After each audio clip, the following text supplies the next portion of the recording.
뉴스데일리 베스트 시작하겠습니다.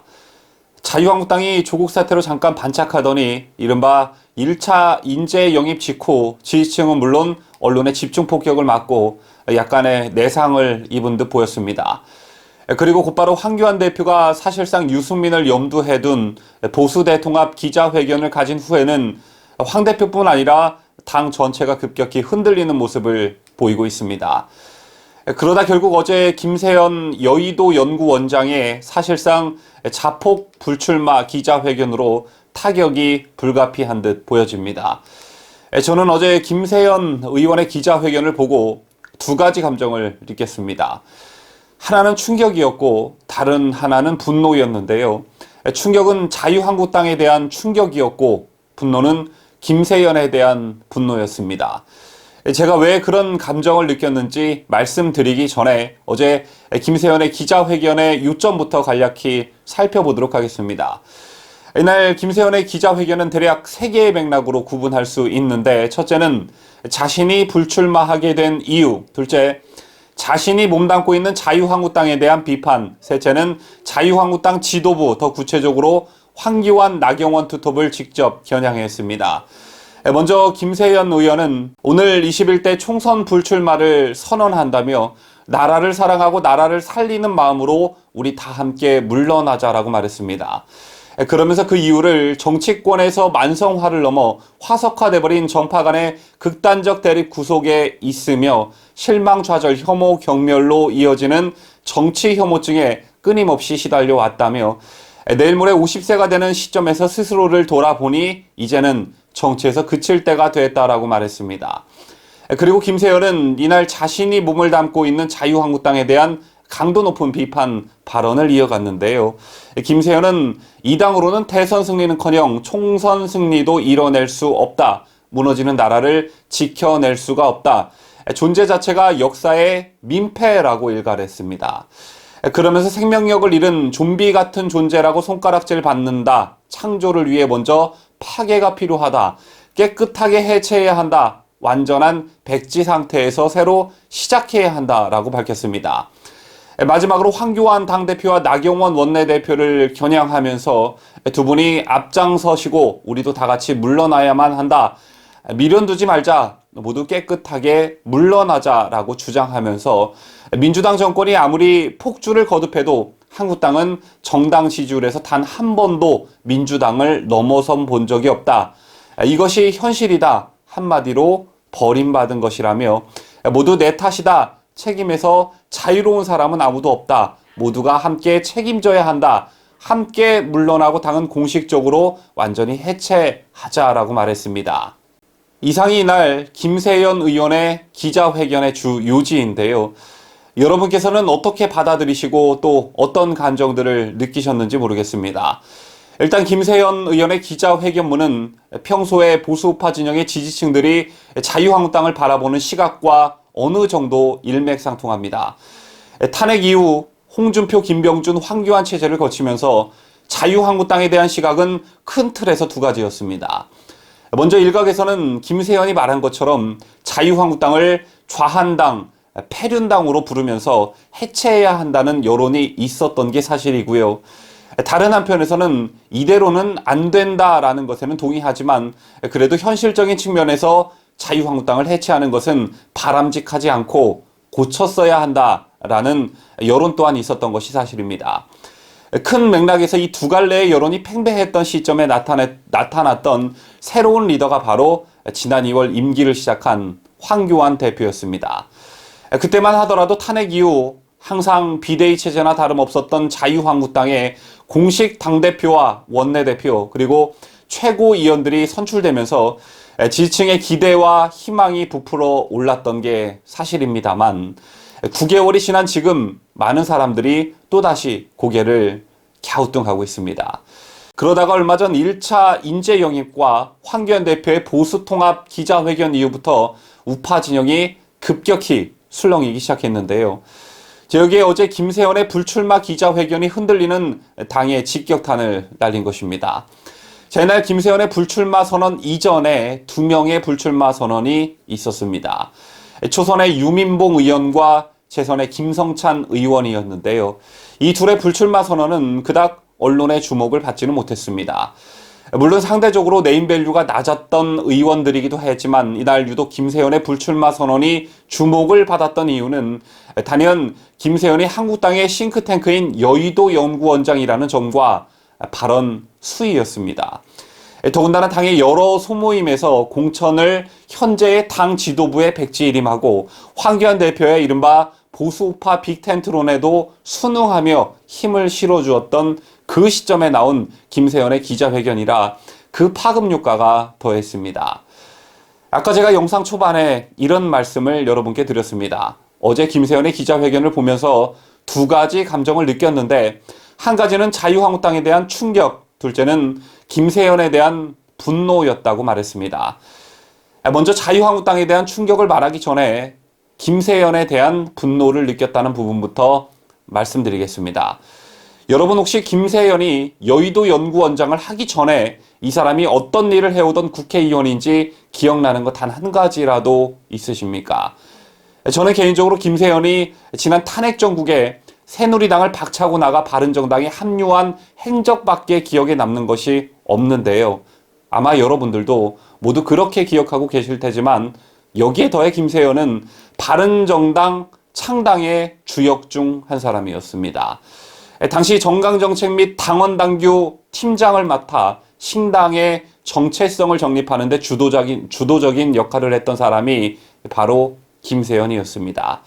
그 뒤에도 김세연은 바른정당의 사무총장에 임명이 됐고요. 유승민 대선 후보 체제의 선대위에서는 조직과 자금을 총괄하는 선거대책본부장 역할을 했던 인물입니다. 뿐만 아니라 한국당의 여의도 연구원과 같은 당시 바른미래당의 싱크탱크 격인 바른정책연구소 소장도 지냈고 마지막으로 그가 바른정당에 가지고 있었던 타이틀이 정책위 의장이었습니다. 다시 말해 당시 바른정당은 여러분 아시다시피 김무성, 유승민 등이 주도했지만 기초공사를 하고 뼈대를 세운 인물이 바로 김세연이었던 것입니다. 그리고 여러분 아시다시피 김세연은 바른정당의 몰락을 직감하고 남경필과 함께 다시 자유한국당으로 껴들어왔습니다. 저는 김세연이 국회의원으로서 어떤 명분과 정치 이념으로 무슨 생각을 가지고 또 어떤 족적을 남겼는지 기억에 남는 거라고는 앞서 말씀드린 게 전부입니다. 그래서 제가 내린 결론은 김세연은 우파 이념을 가지고 있는 정치인이 아니라 중도, 더 나아가 중도좌파 이념을 가지고 있는 그런 사람이라고 생각이 됩니다. 그저 남경필, 유승민과 같이 이른바 금수저, 다시 말해 선친을 잘 만나 어린 나이 때부터 정계에 입문해 승승장구한 것뿐이지 김세연은 본인이 진실된 우파 이념을 가진 젊은 정치인이라는 것을 스스로 증명해내지 못했습니다. 그런 김세연이 자신의 가치를 인정해주고 당의 핵심 직책인 여의도 연구원장에 임명한 황교안 대표와 당에 입에 담기 어려운 독서를 날렸습니다. 더 넓은 범위에서는 350만 자유한국당 당원과 지지자들에게 독서를 날린 것입니다. 존재 자체가 역사의 민폐이고 생명력을 잃은 좀비 같은 존재. 김세연의 이 말을 듣는 순간 저는 깜짝 놀랐습니다. 지가 도대체 당에서 한 일이 뭐가 있고 고작 아버지 지역구 물려받아 젊은 나이에 삼선한 이력밖에 없는 자기가 뭐라고 350만 당원들과 동지들에게 더불어민주당 사람도 공개석상에서 선뜻 내뱉기 어려운 저런 막말을 쏟아내나 제 귀를 의심했습니다. 그리고 또 한 번 놀란 것은 자유한국당의 반응이었습니다. 영상 초반에 제가 김세연에게 분노를 느꼈다고 말씀을 드렸고 자유한국당에게는 충격을 느꼈다고 말씀을 드렸는데요. 김세연의 건방지고 오만하고 경솔하기 짝이 없는 저런 돌출 행동에 당대표부터 원내대표 그리고 중진 의원들까지 그 누구 하나 뭐라고 지적하는 사람이 하나도 없었습니다. 아무리 자유한국당에 대한 쇄신 요구가 거세게 일고 있기는 하나 당의 존재 자체를 역사의 민폐라고 부정하며 좀비 같은 존재라고 독서를 퍼부은 데 대해 부적절했다고 반기드는 사람이 한 사람도 없습니다. 당이 어려울 때 당을 배신하고 나간 사람들이 아무런 사죄와 반성 없이 떼거지로 들어와도 그저 오케이. 새파랗게 젊은 정치인이 350만 당원을 모독해도 꿀먹은 벙어리들 마냥 입 막고 귀 닫고, 이게 도대체 뭐 하는 정당인지 저는 모르겠습니다. 같은 날 저쪽에서는 임종석이 정계 은퇴 선언을 했습니다. 만약에 임종석이 더불어민주당을 향해 더불어민주당이 존재 자체가 역사의 민폐이고 더불어민주당이 생명력을 잃은 좀비 같은 존재, 이런 말을 하고 떠났다면 당에서 임종석 가만히 내비뒀겠습니까? 자, 아마 그 다음날 바로 한겨레, 경향, 노컷뉴스 같은 좌파 매체에서 비판 분위기 끌어올리고 바로 최고위원회 열어서 징계 절차 들어갔을 겁니다. 자, 그런데 어제 김세연의 기자회견 직후 조선일보는 뭐가 그리 급했을까요? 새벽 3시에 사설을 냈습니다.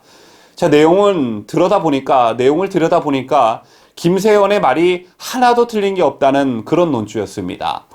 최근 들어 조선중앙이 자꾸 김무성과 유승민의 입장을 은근히 흘리면서 황교안 대표와 친박들을 압박하는데, 이 부분은 제가 유심히 보고 있는 부분이니까 나중에 말씀드리기로 하겠습니다. 다시 본론으로 들어가 황교안 대표 반응 또한 기가 막혔는데요. 황 대표는 이렇게 말했습니다. 당을 위한 충성된 뜻, 충이라고 생각한다라고 말했습니다.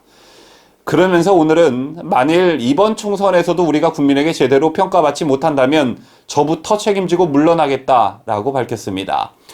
이처럼 황교안 대표의 어제 오늘 발언, 그 어디에서도 350만 당원들의 자존심이 무참히 짓밟힌 것과 관련한 발언은 없었습니다.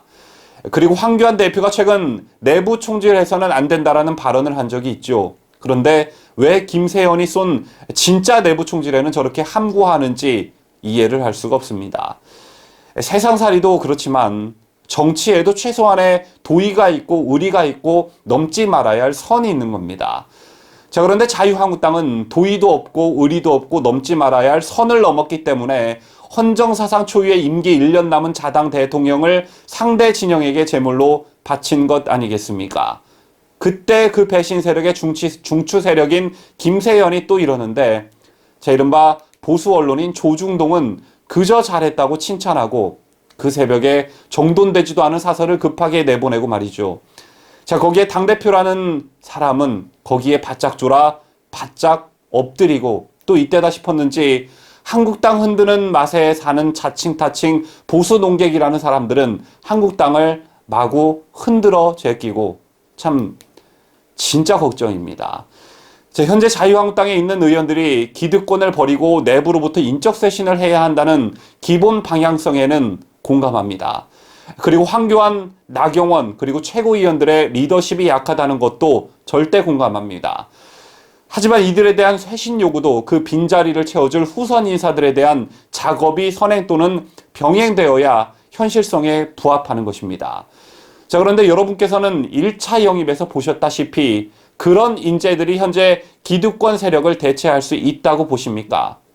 무조건적인 인적 쇄신한다면서 저런 인재들 총선에 내보냈다가는 필패는 물론이거니와 혹여나 저런 부실한 인재들이 당선돼서 국회에 입성한다고 해도 드세고 드센 더불어민주당과 정의당의 이른바 파이터들과 제대로 싸울 수가 없습니다.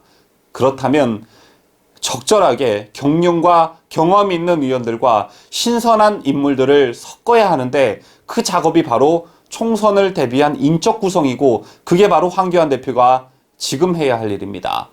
그리고 또 한 가지, 총선과 관련해 인적 구성도 중요하지만 그에 못지않게 중요한 것이 이른바 선거 바람입니다.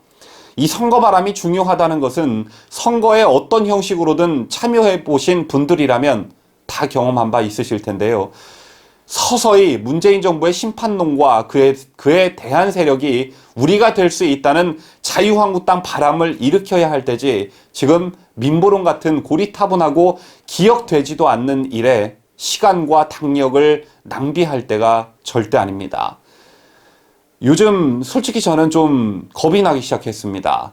정말 이대로 가다가는 내년 총선에서 지난 대선 그리고 지난 지방선거에서 맛본 절망감과 비창함을 다시 느끼게 되는 것 아닌가라는 위기감이 또 두려움이 들기 시작했습니다. 그래서 방송을 할 때 말 한마디 한마디가 요즘 참 조심스러운데요.